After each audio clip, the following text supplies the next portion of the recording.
Un routier est comme un guerrier. Il lutte contre tout et contre tous.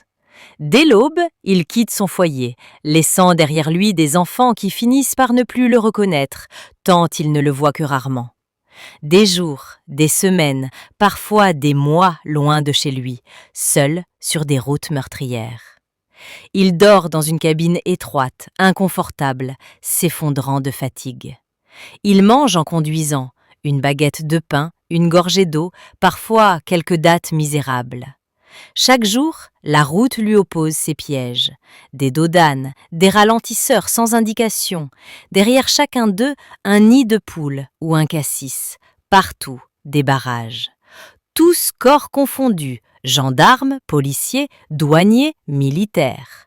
Sur le marché, il ne trouve que des pièces détachées contrefaites et des pneus chinois de mauvaise qualité.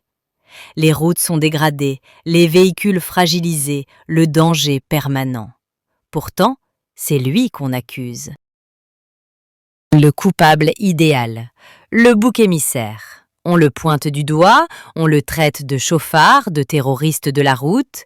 Il crie autant qu'il peut, comme il peut, personne ne l'entend. Rien ne change. Il y a pourtant sur toutes les routes du monde le bon et le mauvais, le responsable et l'irresponsable.